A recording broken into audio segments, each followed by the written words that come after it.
በስመ አብ በወልድ በመንፈስ ቅዱስ አሐዱ አምላክ አሜን። እግዚአብሔር ሆይ የጌቶች ጌታ የንጉሶች ንጉስ የሆንክ ጌታ ሆይ እንደ ኃጢአታችን ሳይሆን እንደ በደላችን ሳይሆን በምሕረትህ በቸርነትህ ጠብቀህ እዚህ ሰዓት ስላደረስከኝ እናመሰግናለን። ጌታ ሆይ አንተ እውነትን የምታውቅ አንተ ነህና እውነትን ግለጽ።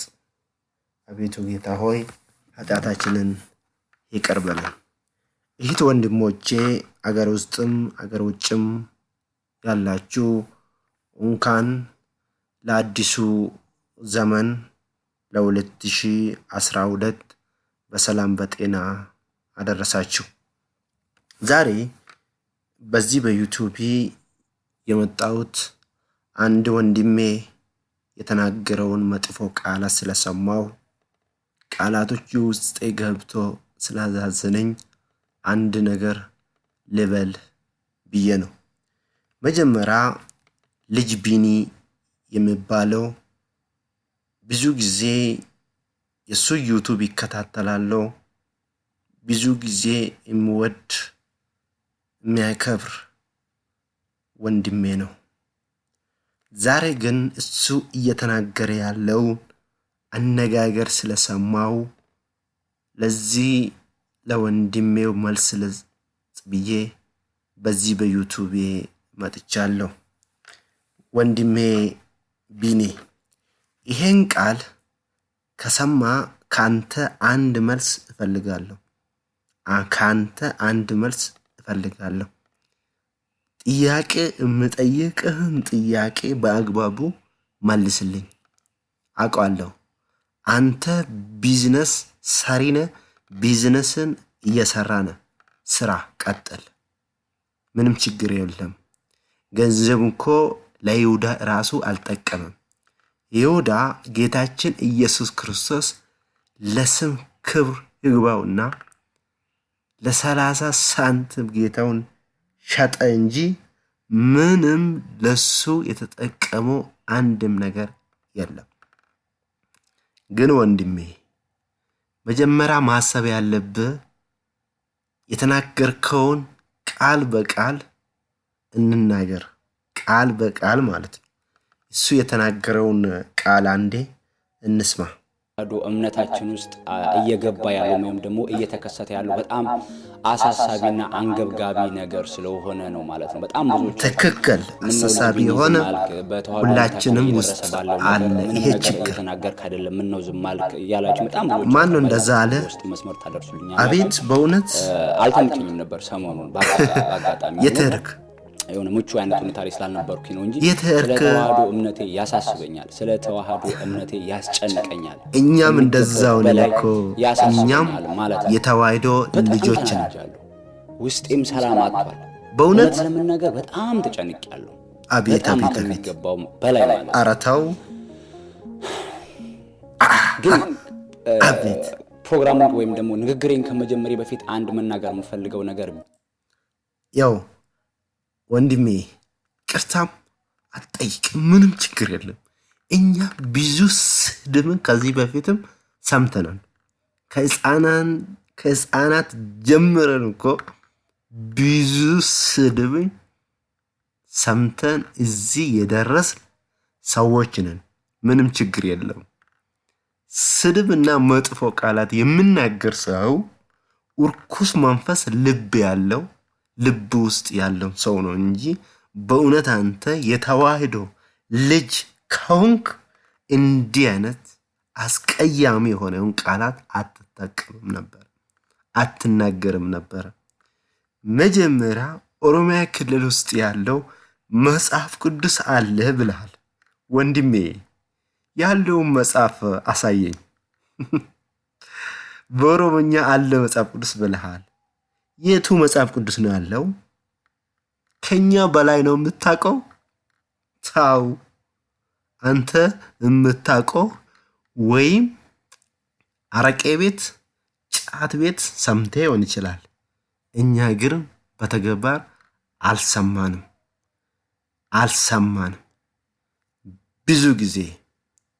ብዙ ጊዜ ጠይቀናል፣ መልስ እስካሁን አላገኘንም። ወንድሜ ኦሮሚያ ውስጥ ያለውን ችግር በኦሮምኛ ያስተምራሉ፣ ዘምራሉ ብላል። ለምን ትዋሻለህ? ለምን? ማን ነው እያስተማረ ያለው ነው? በእውነት ቅዱስ ሲኖዶስ ፈቅዶ ቅዱስ ሲኖዶስ መምህራኖችን ልኮ ነው ወይ ልጆቹ በራሳቸው ፍላጎት ተምሮ ነው? አታውቅም።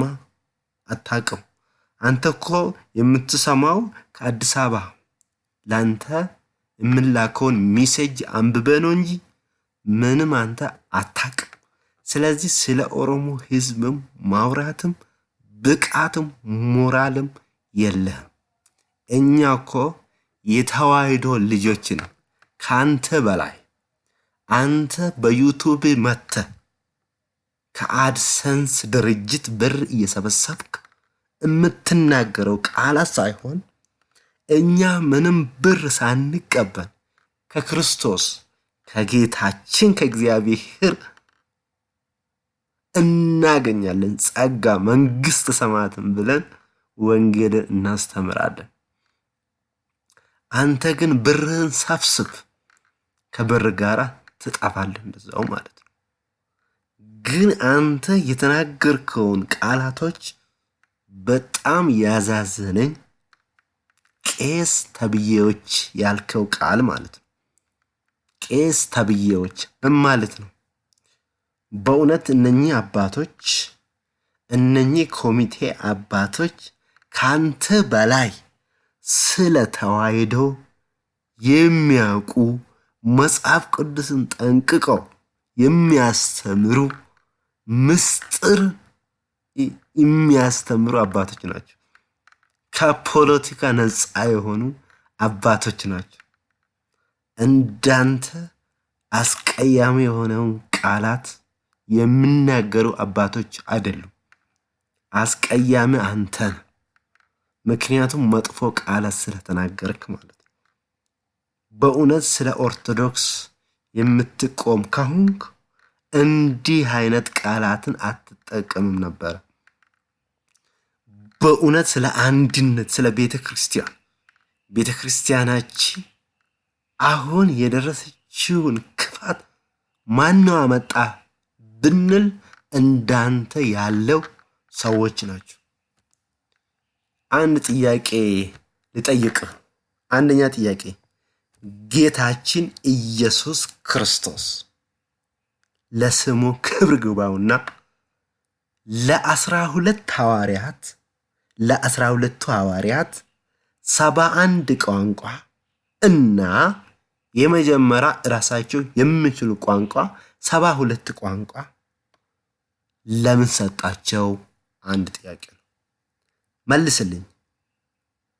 ሁለተኛ እምጠይቀው ዓለም ላይ ያለው መጽሐፍ ቅዱስ በአማርኛ ብቻ ነው ያለው? በመጀመሪያ ጊዜ መጽሐፍ ቅዱስ የታተመ በአማርኛ ብቻ ነው ወይ? ዓላማ ምንድን ነው? ጌታችን ኢየሱስ ክርስቶስ ወደ ዓለም ሂዱ ወንጌልን አስተምሩ ያለው በአንድ ቋንቋ ብቻ አስተምሩ ነው ያለው? መልስልኝ።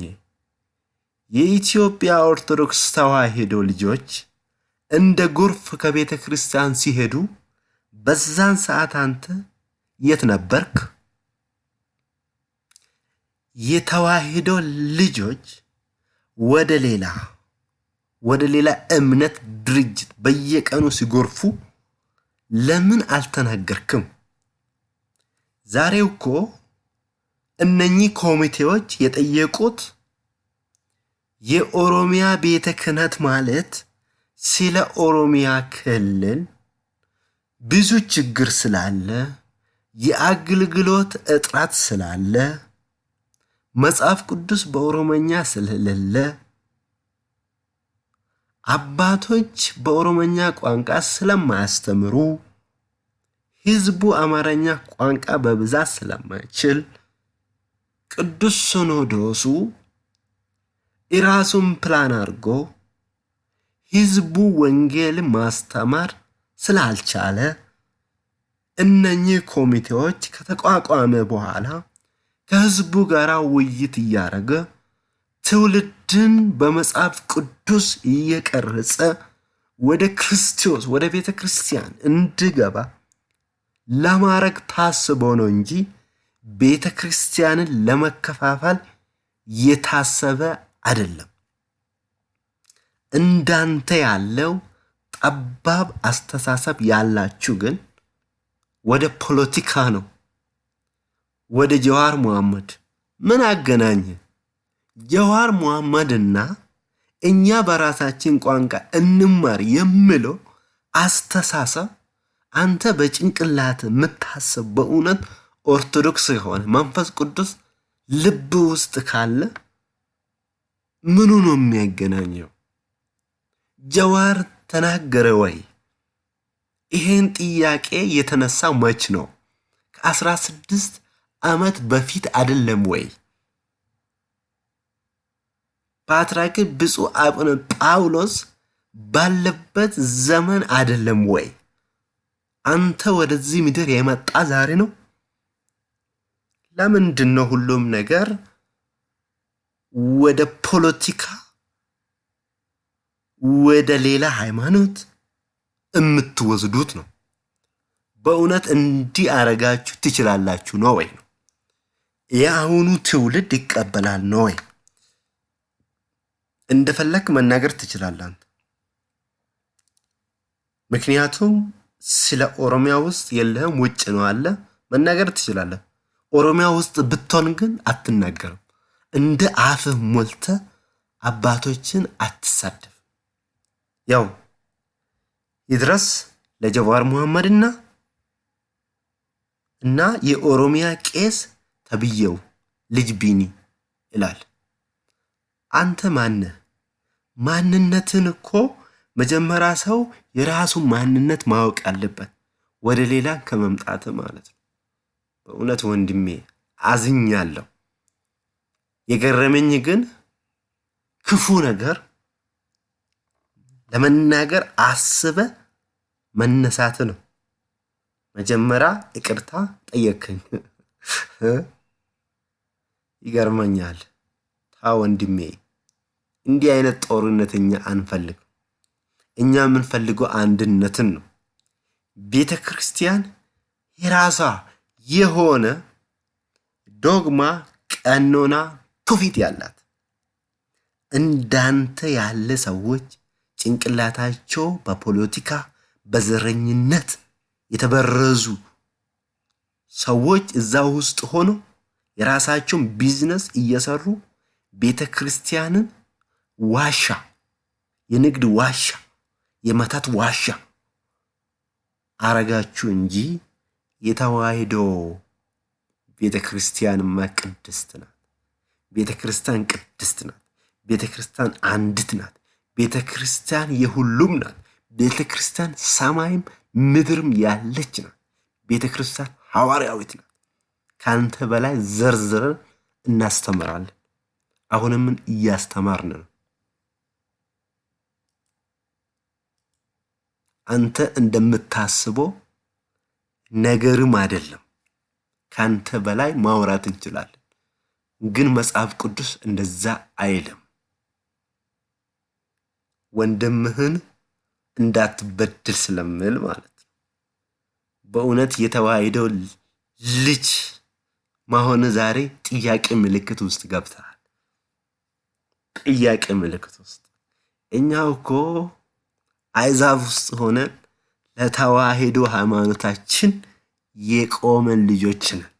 አንተ ግን አሁን አዲስ አበባ ሆነ ወይም አሜሪካ ሆነ አፍ ሞልተ የምትናገር እኛ አይዛብ ውስጥ ሆነን ነው ስለ ክርስቶስ የተመሰከረ፣ ስለ ክርስቶስ፣ ስለ እናታችን ቅድስት ቅዱሳን እመብርሃን፣ ስለ ወላዲተ አምላክ፣ ስለ ጻድቃን ሰማዕታት፣ ስለ መላእክት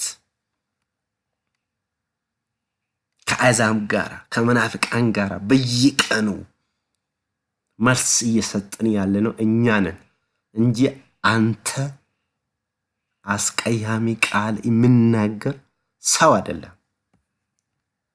ቢዝነስን ስራ አንተ። እኛ ቢዝነስን አንሰራም። የተዋሕዶ ልጆች ነን። ለሃይማኖታችን ግን እስከ መጨረሻ እንታገላለን።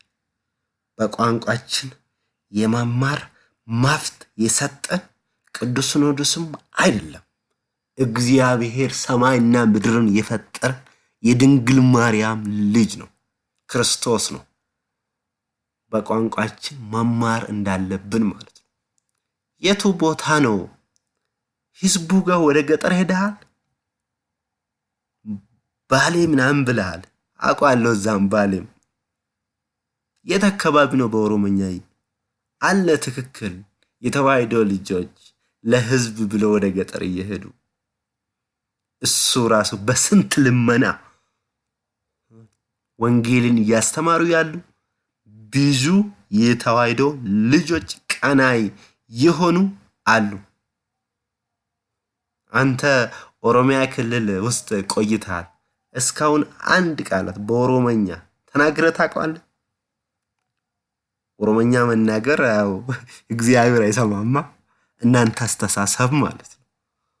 እግዚአብሔር የሚሰማ አማርኛ ብቻ ነው የሚሰማ አይደለም፣ እንደናንተ አስተሳሰብ ማለት ነው። ምክንያቱም በጣም ይገርመኛል 21 ሴንቸሪ ውስጥ ሆነ እንዲህ አይነት ቃላት እንዲህ አይነት አስተሳሰብ መኖር በጣም በጣም ይገርመኛል ወንድሜ ቢን። በእውነት ስለዚህ ከዛሬ ጀምሮ እየሰማ ከሆነ ማለት ነው ከዛሬ ጀምሮ ስለ ኦሮሚያ ቤተ ክህነት አንተን አይመለከትም። የሚመለከተው አካል ከሆነ ቅዱስ ሲኖዶስ ነው። እኛ ከቅዱስ ሲኖዶስ ጋር ውይይት እናደርጋለን፣ እንጨርሳለን። እንዳንተ አስቀያሚ ሰዎች ግን ህዝብን ከህዝብ ጋር እንዲጋጩ ቤተክርስቲያን ሁለት እንዲካፈል የሚያደርጉ የእናንተ አስተሳሰብ ነው እንጂ እኛ የፈለግነው ህዝብ በራሱ ቋንቋ በሚችለው ቋንቋ ይማር ነው እንጂ ቤተክርስቲያን በሁለት ቦታ ይካፈል አላልንም። ምንም ይሄ በጭንቅላታችን ውስጥ መጥቶም አያውቅም። እንደናንተ ያለው አስቀያሚ ሰዎች፣ የሚዲያ ሰዎች የምትናገሩ ቃላት ባካችሁ ራሳችሁን ወደ እግዚአብሔር መልሱ። ወደ ብር ሳይሆን ወደ ራሳችሁ። ስለዚህ ወንድሜ ያንተ ቃላት ውስጥ ብዙ አስቀያሚ የሆኑ ቃላቶች ስላሉ ነው ይሄን የተናገርኩትና ይሄን ከሰማ መልስልኝ። ገርብቻ ዋቀዮ ነኝ የእግዚአብሔር ባሪያ ማለት ነው። አንተ የብር ባሪያ ነህ፣ የዳብሎስ ባሪያ ነህ። ሰምተሃል? ከሰማ መልስህን ስጠኝ፣ እጠብቅሃለሁ።